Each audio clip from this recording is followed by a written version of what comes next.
दोस्तों, शुक्रवार के दिन माँ संतोषी का व्रत पूजन किया जाता है और इस पूजा के दौरान माता की आरती, पूजन और अंत में माता की कथा सुनी जाती है। तो आइए हम भी सुनते हैं। किसी नगर में एक बुढ़िया थी। उसके 7 बेटे थे। 6 कमाने वाले थे जबकि एक निकम्मा था, मतलब काम नहीं करता था। बुढ़िया 6 बेटों की रसोई बनाती, भोजन कराती और उनमें से जो कुछ भी जूठन बचती वह 7वें को दे देती।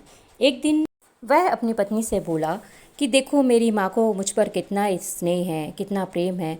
वह बोली क्यों नहीं, सबका जूठा जो तुमको खिलाती है। वह बोला ऐसा नहीं हो सकता, मैं जब तक आंखों से ना देख लूँ मान नहीं सकता। तो बहू ने हंसकर कहा, देख लोगे तब तो मानोगे। कुछ दिन बाद त्योहार आया। घर में 7 प्रकार के भोजन और चूरमे के लड्डू बने। वह जांचने को सिर दुखने का बहाना करके पतला वस्त्र सिर पर ओढ़कर रसोई घर में सो गया। वह कपड़े में से सब देखता रहा। 6 भाई भोजन करने आए। उसने देखा माँ ने उनके लिए सुंदर आसन बिछाकर नाना प्रकार की रसोई परोसी और आग्रह कर उन्हें जमाया। वह देखता रहा। 6 भोजन करके उठे तब माँ ने उनकी जूठन थालियों में से उठाई और लड्डुओं के टुकड़े उठाकर एक लड्डू बना दिया। जूठन साफ करके बुढ़िया माँ ने उसे पुकारा, बेटा 6 भाई भोजन कर गए, अब तू ही बाकी है। तू उठ और जल्दी से भोजन खा ले। वह कहने लगा, माँ मुझे भोजन नहीं करना, मैं अब परदेश जा रहा हूँ। माँ ने कहा, कल जाता हो तो आज चला जा। वह बोला, हाँ आज ही जा रहा हूँ। यह कहकर वह घर से निकल गया। अब जब वह जा रहा था तो जाते समय उसे अपनी पत्नी की याद आ गई। वह गौशाला में कंडे या उपले पाथ रही थी। वहाँ जाकर वह बोला कि हम जावे परदेश, आवेंगे कुछ काल, तुम रहियो संतोष से धर्म आपनो पाल। वह बोली, जाओ पिया आनंद से, हमारो सोच हटाए, राम भरोसे हम रहें, ईश्वर तुम्हें सहाय। 2 निशानी आपन देख, धरो मैं धीर, सुधी मति हमारी बिसारियो, रखियो मन गंभीर। वह बोला, मेरे पास तो कुछ भी नहीं है, यह अंगूठी है और यह रख लो और अपनी कुछ निशानी मुझे दे दो। वह बोली, मेरे पास क्या है, यह गोबर भरा हाथ है। यह कहकर उसकी पीठ पर गोबर के हाथ की थाप मार दी। वह चल दिया। चलते चलते वह दूर देश पहुंचा। वहाँ एक साहूकार की दुकान थी। वहाँ जाकर कहने लगा कि भाई मुझे नौकरी पर रख लो। साहूकार को ज़रूरत थी। वह बोला, रह जा। लड़के ने पूछा, तनख्वाह क्या दोगे? साहूकार ने कहा, काम देखकर दाम मिलेंगे। साहूकार की नौकरी मिली। वह सुबह 7 बजे से 10 बजे तक नौकरी बजाने लगा। कुछ दिनों में दुकान का सारा लेन देन, हिसाब किताब, ग्राहकों को माल बेचना, सारा काम करने लगा। साहूकार के 7-8 नौकर थे। वह सब चक्कर खाने लगे कि यह तो बहुत ही होशियार बन गया। सेठ ने भी काम देखा और 3 महीने में ही उसे आधे मुनाफे का हिस्सेदार बना दिया। वह कुछ वर्ष में ही नामी सेठ बन गया और मालिक सारा कारोबार उस पर छोड़कर चला गया। इधर उसकी पत्नी को सास ससुर दुख देने लगे। सारी गृहस्थी का काम कराकर उसे लकड़ी लेने जंगल में भेजते। इस बीच घर के आटे से जो भूसी निकलती उसकी रोटी बनाकर रख दी जाती और फूटे नारियल की कटोरी में पानी। एक दिन वह लकड़ी लेने जंगल जा रही थी तो रास्ते में बहुत सी स्त्रियां संतोषी माता का व्रत करती दिखाई दी। भी वहां खड़ी होकर कथा सुनने लगी और उसने पूछा कि बहनों, तुमने किस देवता का व्रत किया है, उसके करने से क्या फल मिलता है? यदि तुम इस व्रत का विधान मुझे समझा कर कहोगे तो मैं तुम्हारा बड़ा एहसान मानूंगी। तब उनमें से एक स्त्री बोली, सुनो, यह संतोषी माता का व्रत है। इसके करने से निर्धनता, दरिद्रता का नाश होता है और जो कुछ मन में कामना हो वह संतोषी माता की कृपा से पूरा होता है। तब उसने उससे व्रत की विधि पूछी। वह भक्तिनी स्त्री बोली, 1.25 आने का गुड़ चना लेना, इच्छा हो तो 1.25 आने का लेना या 1.25 रुपये का भी सहूलियत के अनुसार लाना। बिना परेशानी और श्रद्धा व प्रेम से जितना भी बन पड़े सवाया लेना। प्रत्येक शुक्रवार को निराहार रहकर कथा सुनना, इसके बीच क्रम नहीं टूटे। लगातार नियम पालन करना। सुनने वाला कोई न मिले तो घी का दीपक जलाकर उसके आगे या जल के पात्र को सामने रखकर कथा कहना। जब कार्य सिद्धि ना हो तो नियम का पालन करना और कार्य सिद्ध हो जाने पर व्रत का उद्यापन करना। यदि किसी के ग्रह खोटे भी हों तो भी माता वर्ष भर में कार्य सिद्ध करती है। फल सिद्ध होने पर उद्यापन करना चाहिए, बीच में नहीं। उद्यापन में 2.5 सेर आटे का खाजा तथा इसी परिमाण में घी, खीर तथा चने का साग करना चाहिए। 8 लड़कों को भोजन कराना चाहिए। जहाँ तक मिले देवर जेठ भाई बंधु के ही हों, ना मिले तो रिश्तेदारों और पास पड़ोसियों को भी बुला सकते हैं। उन्हें भोजन करा, यथाशक्ति दक्षिणा दें। माता का नियम पूरा करना चाहिए। उस दिन घर में खटाई नहीं खाना। यह सुन बुढ़िया के लड़के की बहू चल दी। रास्ते में लकड़ी के बोझ को बेच दिया और उन पैसों से गुड़ चना ले माता के व्रत की तैयारी करके आगे चली और सामने मंदिर देखकर पूछने लगी, यह मंदिर किसका है। सब कहने लगे, संतोषी माता का मंदिर है। यह सुनकर माता के मंदिर में जाकर चरणों में लौटने लगी। दीन हो विनती करने लगी, माँ मैं निपट अज्ञानी हूँ, व्रत के कुछ भी नियम नहीं जानती, मैं दुखी हूँ। हे माता जगत जननी, मेरा दुख दूर कर, मैं तेरी शरण में हूँ। माता को दया आई। एक शुक्रवार बीता कि दूसरे को उसके पति का पत्र आया और तीसरे शुक्रवार को उसका भेजा हुआ पैसा भी आया। यह देख जेठ जेठानी मुंह सिकोड़ने लगे। लड़के ताने देने लगे। काकी के पास पत्र आने लगे, रुपया आने लगा, अब तो काकी की खातिर बढ़ेगी। बेचारी सरलता से कहती, भैया कागज आवे रुपया आवे, हम सब के लिए अच्छा है। ऐसा कह के आंखों में आंसू भरकर संतोषी माता के मंदिर में मातेश्वरी के चरणों में गिरकर रोने लगी। माँ मैंने तुमसे पैसा कब मांगा है, मुझे पैसे से क्या काम है, मुझे तो अपने सुहाग से काम है, मैं तो अपने स्वामी के दर्शन मांगती हूँ। तब माता ने प्रसन्न होकर कहा, जा बेटी तेरा स्वामी आएगा। यह सुन खुशी से बावली होकर घर में जाकर काम करने लगी। अब संतोषी माँ विचार करने लगी, इस भोली पुत्री को मैंने कह तो दिया कि तेरा पति आएगा, लेकिन कैसे?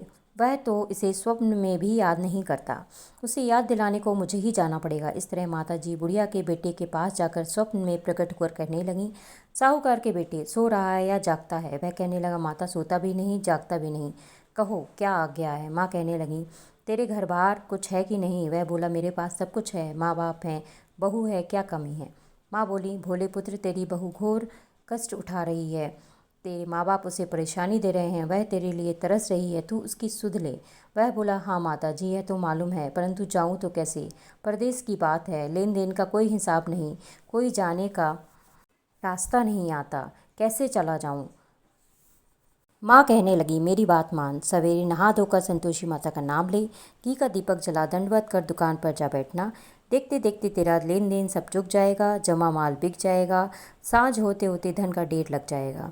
जब सवेरे वह बहुत जल्दी उठकर उसने लोगों से अपने सपने की बात कही तो वे सब उसकी बात सुनकर अनसुनी कर दिए और दिल की उड़ाने लगी, कहीं सपने भी सच होते हैं। एक बूढ़ा बोला, देख भाई मेरी बात मान, इस प्रकार सच झूठ करने से बदले देवता ने जैसा कहा है वैसा ही करने से तेरा क्या जाता है। वह बूढ़े की बात मान स्नान करके संतोषी माता को दंडवत करके घी का दीपक जला दुकान पर जा बैठा। थोड़ी देर में वह क्या देखता है कि देने वाले रुपया लाए, लेने वाले हिसाब लेने लगे। कोटे से भरे सामानों के खरीदार नगद दाम में सौदा करने लगे। शाम तक धन का ढेर लग गया। माता का चमत्कार देख प्रसन्न हो मन में माता का नाम ले घर जाने के वास्ते गहना कपड़ा खरीदने लगा और वहाँ के काम से निपट वह घर को रवाना हुआ। वहाँ बहू बेचारी जंगल में लकड़ी लेने जाती, लौटते समय माँ के मंदिर पर विश्राम करती। वह तो उसका रोजाना रुकने का स्थान था। दूर से उड़ती धूल देखकर वह माता से पूछती है कि हे माता, यह धूल कैसी उड़ रही है? माँ कहती हैं, हे पुत्री तेरा पति आ रहा है, अब तू ऐसा कर, लकड़ियों को 3 बोझ बना, एक किनारे रख दे नदी के, दूसरा मेरे मंदिर पर और तीसरा अपने सर पर रख। तेरे पति को लकड़ी का गट्ठा देखकर मोह पैदा होगा, वह वहाँ रुकेगा, नाश्ता पानी बना खाकर माँ से मिलने जाएगा। तब तू लकड़ियों का बोझ उठाकर घर जाना और बीच चौक में गट्ठा डालकर 3 आवाज़ें जोर से लगाना, लो सासू जी लकड़ियों का गट्ठा लो, भूसी की रोटी दो और नारियल के खोपड़े में पानी दो, आज कौन मेहमान आया है। माँ की बात सुन बहू बहुत अच्छा माता कहकर प्रसन्न होकर लकड़ियों के 3 गड़े ले आई। एक नदी तट पर, एक माता के मंदिर पर रखा। इतने में एक मुसाफिर आ पहुंचा। सूखी लकड़ी देखकर उसकी इच्छा हुई कि यहीं विश्राम करे और भोजन बना खाकर गांव जाए। इस प्रकार भोजन बनाकर विश्राम करके वह गांव को गया। सबसे प्रेम से मिला। उसी समय बहू सिर पर लकड़ी का गट्ठा लेकर आई। लकड़ी का भारी बोझ आंगन में डालकर जोर से 3 आवाज़ें देती है, लो सासू जी लकड़ी का गट्ठा ले आई, भूसी की रोटी दो, नारियल के खोपड़े में पानी दो, आज कौन मेहमान आया है। यह सुनकर सास बाहर आकर अपने दिए हुए कष्टों को भुलाते हुए कहती है, बहू ऐसा क्यों कहती है, तेरा मालिक ही तो आया है, आ बैठ, मीठा भात खा, भोजन कर, कपड़े गहने पहन। इतने में आवाज़ सुन उसका स्वामी बाहर आता है और अंगूठी देखकर व्याकुल हो माँ से पूछता है, माँ यह कौन है। माँ कहती, बेटा यह तेरी बहू है, आज 12 वर्ष हो गए तू जब से गया है, तब से सारे गांव में जानवर की तरह भटकती फिरती है, काम काज घर का कुछ नहीं करती, 4 समय आकर खा जाती है। अब तुझे देखकर भूसी की रोटी और नारियल के खोपड़े में पानी मांगती है। वह लज्जित होकर बोला, ठीक है माँ, मैंने इसे भी देखा है और तुम्हें भी देखा है, अब मुझे दूसरे घर की ताली दो, मैं उसमें रहूँगा। तब माँ बोली, ठीक है बेटा, तेरी जैसी मर्जी, कहकर ताली का गुच्छा पटक दिया। उसने ताली से लेकर दूसरे कमरे में जो तीसरी मंजिल के ऊपर था खोलकर सारा सामान जमाया।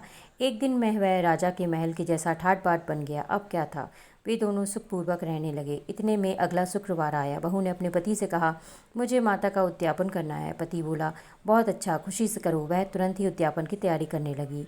जेठ के लड़कों को भोजन के लिए कहने गई। उसने मंजूर किया, परंतु पीछे जेठानी अपने बच्चों को सिखलाती है, देखो रे, भोजन के समय सब लोग खटाई मांगना, जिससे उसका उद्यापन पूरा ना हो। लड़के टीमने आए, खीर पेट भरकर खाई, परंतु याद आते ही कहने लगे, हमें कुछ खटाई दो, खीर खाना हमें आता नहीं। देखकर अरुचि होती। बहू कहने लगी, खटाई किसी को नहीं दी जाएगी, यह तो संतोषी माता का प्रसाद है। लड़के तुरंत उठ खड़े हुए, बोले, पैसा लाओ। तो भोली बहू कुछ नहीं जानती थी, सो उसने उन्हें पैसे दे दिए। लड़के उसी समय जाकर इमली लाकर खाने लगे। यह देखकर बहू पर माताजी ने कोप किया। राजा के दूत उसके पति को पकड़कर ले गए। जेठ जेठानी मनमाने खोटे वचन कहने लगे, लूट लूट कर धन इकट्ठा कर लाया सा, सो राजा के दूत पकड़कर ले गए। अब सब मालूम पड़ जाएगा जब जेल की हवा खाएगा। बहू से यह वचन सहन नहीं हुआ। रोती रोती माता के मंदिर में गई। हे माता, तुमने यह क्या कर दिया? हंसाकर अब क्यों रुलाने लगी? माता बोली, पुत्री, तूने उद्यापन करके मेरा व्रत को भंग कर दिया है। इतनी जल्दी सब बातें भुला दी। वह कहने लगी, माता, भूली तो नहीं हूँ, ना कुछ अपराध किया है। मुझे तो लड़कों ने भूल में डाल दिया। मैंने भूल से उन्हें पैसे दे दिए, मुझे क्षमा कर दो माँ। माँ बोली, ऐसी भी कहीं भूल होती है? वह बोली, माँ मुझे माफ़ कर दो, मैं फिर से तुम्हारा उद्यापन करूँगी। माँ बोली, अब भूल मत करना। वह बोली, अब ना होगी माँ, अब बतलाओ। माँ बोली, जा पुत्री, तेरा पति तुझे रास्ते में ही आता मिलेगा। वह घर को चली, राह में पति आता मिला। उसने पूछा, तुम कहाँ गए थे? तब वह कहने लगा, इतना धन कमाया है, उसका कर राजा ने मांगा था, वह भरने गया था। वह प्रसन्न होकर बोली, भला हुआ, अब घर चलो। कुछ दिन बाद फिर से शुक्रवार आया। वह बोली, मुझे माता का उद्यापन करना है। पति ने कहा, करो। वह फिर जेठ के लड़कों से भोजन को कहने गई। जेठानी ने तो एक दो बातें सुनाई और लड़कों को सिखा दिया कि तुम पहले ही खटाई मांगना। लड़के कहने लगे, हमें खीर खाना नहीं भाता, जी बिगड़ता है, कुछ खटाई खाने को देना। वह बोली, खटाई खाने को नहीं मिलेगी, आना हो तो आओ। वह ब्राह्मणों के लड़के लाकर भोजन कराने लगी। यथाशक्ति दक्षिणा की जगह एक एक फल उन्हें दिया। इससे संतोषी माता प्रसन्न हुई और 9वें मास माता की कृपा से उसको चंद्रमा के समान सुंदर पुत्र की प्राप्ति हुई। पुत्र को लेकर प्रतिदिन माता के मंदिर में जाने लगी। माँ ने सोचा, यह रोज आती है, आज क्यों ना मैं ही इसके घर चलूँ, इसका आसरा देखूँ सही। यह विचार करके माता ने भयानक रूप बनाया। गुड़ और चने से सना मुख, उस ऊपर से सूंड के समान होंठ, उस पर मक्खियाँ भिनभिना रही थी। दहलीज में पाँव रखते उसकी सास चिल्लाई, देखो रे, कोई चुड़ैकिन चली आ रही है, लड़कों इसे भगाओ नहीं तो किसी को खा जाएगी। लड़के डरने लगे और चिल्लाकर खिड़की बंद करने लगे। बहू रोशनदान में सीधे देख रही थी। प्रसन्नता से पिघली होकर चिल्लाने लगी, आज मेरी माता जी मेरे घर आई हैं। यह कहकर बच्चे को दूध पिलाने से हटाती। इतने में सास का क्रोध फूट पड़ता है। बोली, रान, इसे देखकर कैसे उतावली हुई जो बच्चे को पटक दिया। इतने में माँ के प्रताप से जहाँ देखो वहीं लड़के ही लड़के नजर आने लगे। वह बोली, माँ जी, मैं जिनका व्रत करती हूँ यह वही संतोषी माता है। इतना कहकर झट से सारे घर के किवाड़ खोल देती है। सबने माता के चरण पकड़ लिए और विनती करके कहने लगे, हे माता, हम मूर्ख हैं, हम अज्ञानी हैं, पापी हैं, तुम्हारे व्रत की विधि हम नहीं जानते। तुम्हारा व्रत भंग करके हमने बहुत बड़ा अपराध किया है। हे माता, आज हमारा अपराध क्षमा कर दो। इस प्रकार माता प्रसन्न हुई। माता ने बहू को जैसा फल दिया वैसा सबको दी। जो पढ़े उनका मनोरथ पूर्ण करे। बोलो संतोषी माता की जय। दोस्तों, यह व्रत थोड़ा सा कठिन ज़रूर है, लेकिन अगर इसे पूरी श्रद्धा और भक्ति से किया जाए तो ये हमारी सारी मनोकामनाओं को पूरा करता है। तो बोलिए संतोषी माता की जय। आपको ये कथा कैसी लगी प्लीज़ कमेंट करके बताइएगा और ज़्यादा से ज़्यादा सब्सक्राइब करें ऐसी ही और भी कथाओं के लिए।